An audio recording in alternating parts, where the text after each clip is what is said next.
But first, I want to kind of bring you through this user wizard. But we're basically breaking up creating a user into 5 different parts.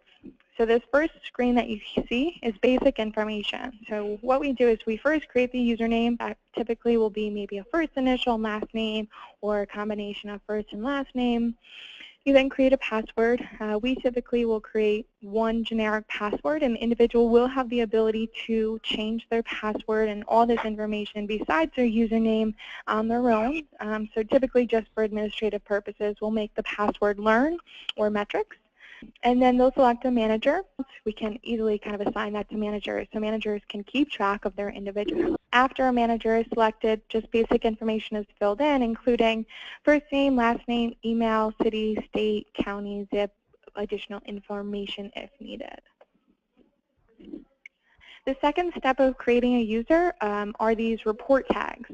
So previously, if you were familiar with metrics, we're basically eliminating the concept of folders and replacing it with the concept of tags. Tags allows for more flexible reporting.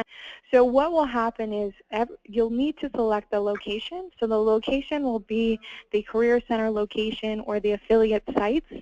So the location will be selected, and that will be kind of the main folder per se. And then based off of that, you can select or not select certain types of background, education, programs, and services. If there's other tags that need to be added, they can be added as well based on whatever your organization uses as reporting. The third step in creating a user are these optional tags, and these are more or less WIOA elements. So we have veteran status, we have race/ethnicity, disability status, and employment status. The fourth step in creating a user is assigning them access to content. There are 4 different types of licenses. There's Skillsoft. So Skillsoft, like I said, is the main content provider for the business, desktop, and IT. There's an unlimited number of Skillsoft, so anyone receiving metrics will probably get a Skillsoft license. There's also Medcom. Medcom is our healthcare content, and there are a limited number of those, but the Medcom will give you access to the medical types of content.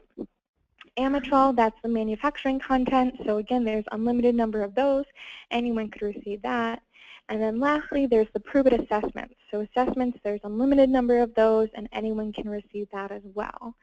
So what you can do is you can see here, if you populate the button for the corresponding license and then click Assign Additional License, that's where you'll see that it appears under Assigned Licenses. So for this example, I see that for the active licenses, there's currently a Skillsoft license. It's active. It gives them unlimited access. It was assigned today, and it expires 6 months from now. So there's that 180-day access that they have. Now, in order to keep a license active, they have to launch a course within the first 14 days. Now, the second part of this kind of page, you have the managed licenses, but we also have the credential program.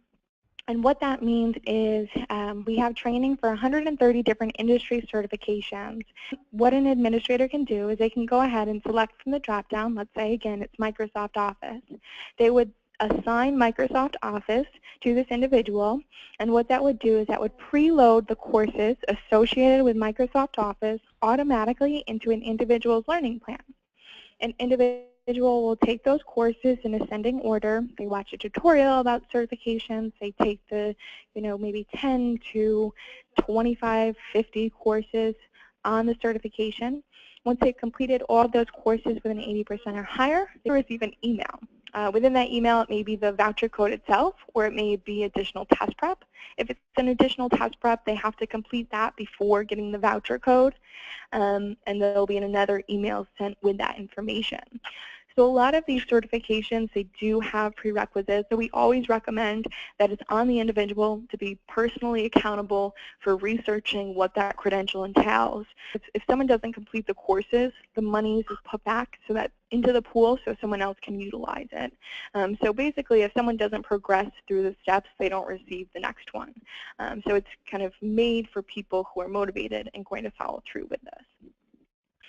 And then the very last page of creating a user are some of these privileges. You have the account status, so it can either be inactive or active. The privileges will either be end user or one of the 3 managerial levels. dashboards correlate with the different privileges to give them better navigation. And then what you see here is the recycle license date. So we have, by default, 14 days, but that recycle license date can be turned on and off, or it can be extended.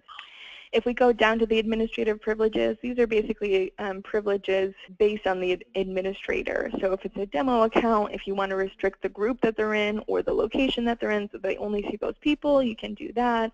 And then the other two features, something we can talk about at a later date.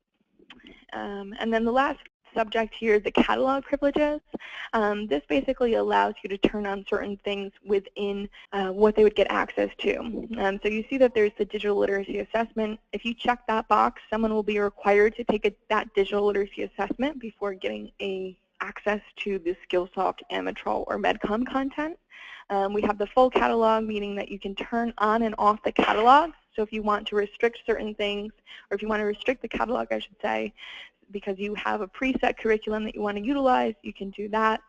The pathways you can turn on and off, and then there are different languages available. So we have by default English, but we also have Spanish and Mandarin Chinese. So the website switches over to those two languages if you want, and there's also courses from Skillsoft within those two languages, approximately 900 each of